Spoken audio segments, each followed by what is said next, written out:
G'day. With this video, I'm just hoping to cover what I believe are some of the best first 22 long rifle pistols you can buy. This is just my opinion and it's based on my Australian experience with competitive shooting. It should translate to other countries, but you may want 22 pistols for a different reason starting out.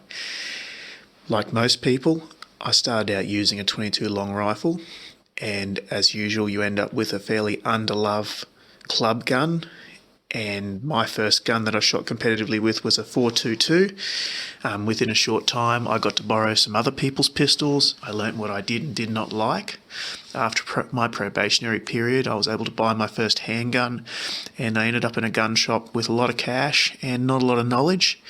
So I just hope to save you making some mistakes on your first gun, and this might help you learn what to lean towards, and if someone's got one you might be able to try it out before buying. Ruger Mark IV. This is a relatively new model that fixes one major complaint I had about the Ruger Mark II and III, and that was that it was a pest to pull apart and clean. The Mark IV fixes that old problem. They have added a takedown button, so cleaning is now super easy. There has been a recoil on the guns made before June 2017, so check your pistol's age when buying or make sure it's gone through the recoil. These pistols are really accurate, extremely reliable, they put up with heaps of punishment, they don't need much maintenance, and Ruger have a huge range of different styles and barrel lengths to choose from. You can get them with rails, you can get them threaded, you can get contoured barrels, you can get blued and stainless, you can even get one with a 1911 style grip angle. It's called a 2245. Magazines are readily available in most gun shops at about the $80 range, but keep in mind that not all magazines fit all the different models. So a Mark II and III may not fit a Mark IV, so you need to look into that before buying. You can get them new for about $1,000 or second hand for about $600, and that should come with some magazines. One tip, you can buy a cheap Ruger and add a Volkswagen top end for about $650, and you'll have a very competitive pistol for the next few years. If you have extra money, you can buy the Volkswagen Black Mamba. They are really sexy. I wish Ruger would make a model with a competition top end and a 2245 bottom from the factory, and I would buy it instantly.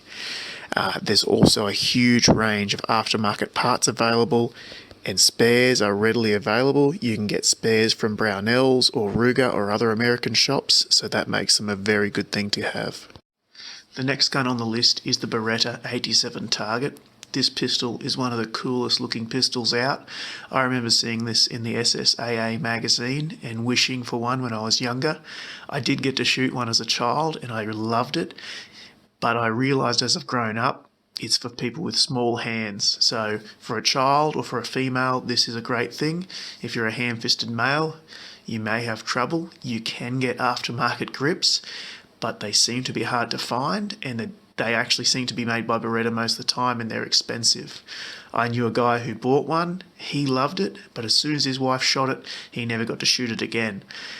The features on this gun are quite good. They've got a very good trigger out of the box. They've got adjustable sights. They have a built-in Weaver rail. They shoot very accurately, and if maintained, they shoot very reliably.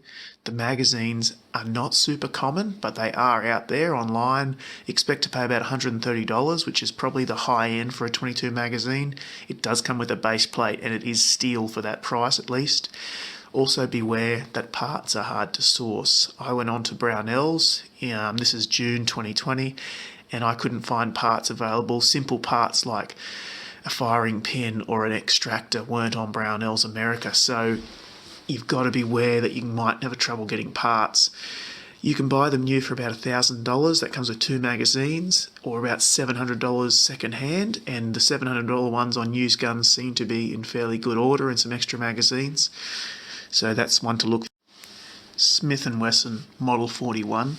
This is an absolute classic, and it's really highly regarded in the pistol world. Most people who own one will be happy to tell you they own one, but you won't often see it at the gun club. It seems like it's a prized possession. They come with an adjustable trigger, adjustable sights. They have a Picatinny rail on top of them. Only some models have the Picatinny rail. There's a long-barreled version as well. You just have to be careful. Sometimes you'll see a 22 short version. You want the 22 long rifle version, obviously. They can be slightly picky on ammo, but the accuracy is very, very good. Stripping the gun will take a little bit more mechanical know-how, but there are heaps of videos on the net to help. Parts-wise, they can be slightly difficult, but Smith & Wesson does supply parts if you do need them. The magazines are not super common, and they're about $100, but they are available online.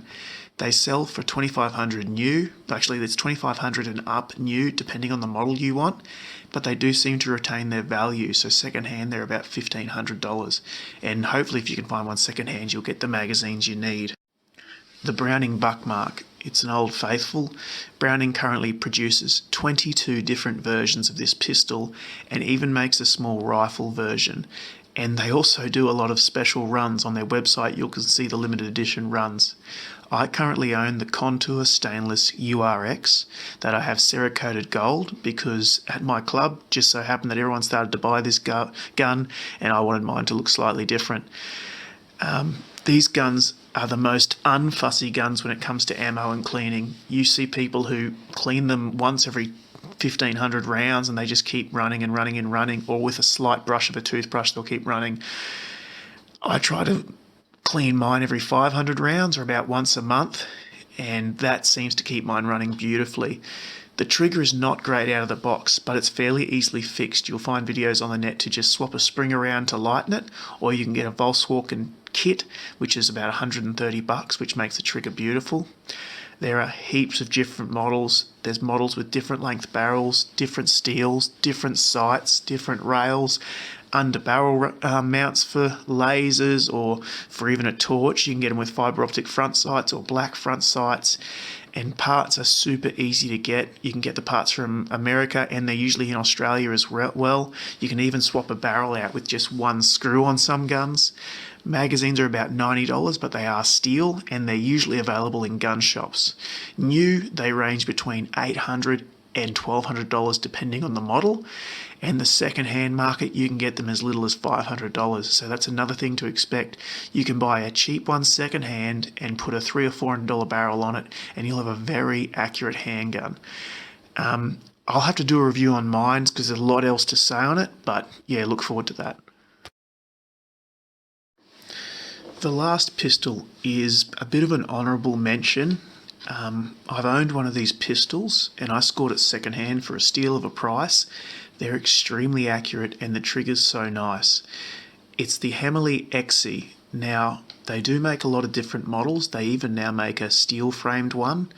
I was over the moon when I first got this gun. Just compared to what I'd used before, this just wiped the floor with them. It just shoots so well, it fit my hand so well, and it's just a beautifully made gun. Down the track I ran into some troubles. The magazines are plastic, so if you drop one on the concrete, you'll break it. After I broke one of my 2 magazines, I had to wait 10 months till they came back into stock in Australia. And then a couple years later, I broke an extractor, which took another 3 months to turn up. Now, I've learnt since that Hämmerli is not great on service. I've found some videos on YouTube with people complaining. So you will want to get your spares up front in case anything ever happens, or buy it with a heap of magazines to get you running straight away. Now, the other tips to remember is the earlier models had a different style of extractor, so finding spares for early models will be hard. Make sure you've got the second type of extractor with the gun you buy. The magazines, which are plastic, sell for around $85. You will have to order them online. I have never seen them in a shop when I've walked in. They sell for $1,500 to $2,000 new, but I do see them for about $1,300 second hand. I would recommend the IPSC model, and just make sure you can get your spares before you start getting too into it. Now, there are many 22 long rifle pistols out there, and there are many good 22 pistols out there. The reason these ones made it into the list is these are the guns I've seen people win with consistently. These are the guns I've seen people have the less trouble with. Regarding the comments about spares, I often hear, I've owned this gun for 15 years and I've never had anything break. Well, you probably only shoot about 50 rounds a month, and you probably don't even know how to change out a firing pin in your 22. I have to keep spares. I shoot more than a lot of people. When I was competitive, or more competitive than I am now, easily 600 rounds a month. Now I'm down to about 400 rounds a month because I work full time. My gun will do more work in 5 years than many guns will do in a lifetime. So I expect wear and tear. It also means I will maintain my gun. So the people who often come to me and say, "Oh, Sam, do you know where to get an extractor for this gun or a firing pin for this gun?" I sort of look at them and go, it's your job to look after this gun. It's your job to keep these parts. And if they become extinct, these people seem offended that they're not available anymore. The other thing I want to mention is conversion kits. Now, particularly 1911 conversion kits, they are out there. I've had some run reliably in the past, but for the price of them at the moment, plus you've still got to buy extra magazines, it's probably not economical to buy a conversion kit for a first gun. Later down the track when you've got your centerfire, yes, but a first gun I'd stick to the ones I've listed above. There's also the Olympic style pistols. These guns shoot like a dream. They're super accurate, have high grade triggers, but they are for high A grade shooters. They're used for very specific matches. These guns are not as versatile as the ones I've listed. They also don't put up with punishment as well as the ones I've listed. The ones I've listed are guns that you can use in many different matches. You can draw them from a holster, you can use them for barrier match practice, IPSC, for service matches, IHMSA. You know, you don't have to worry when you put a little bit of a scratch in it, but if you put a good scratch in your Pardini because you're resting it against a barrier, well, you're really going to affect its value. So keep in mind, Olympic style guns are high end. They also take a lot more maintenance. You will probably struggle to find people who can fix them in Australia. If you're starting out, the guns I've listed, accuracy wise, are very good. You can probably shoot well with them right up till A grade. Once you're in A grade, if you're sticking to your 22s, you might want to go and buy an Olympic grade pistol, but you'd have to be very, very good to outshoot any of the guns I've listed. The Hämmerli and the Model 41 especially are highly, highly accurate. So keep in mind, it's better to buy a good entry-level gun, $1,000 worth of ammunition, than a higher-end gun and $300 worth of ammunition, especially if you're only going to use it as a stopgap before you get into centerfires.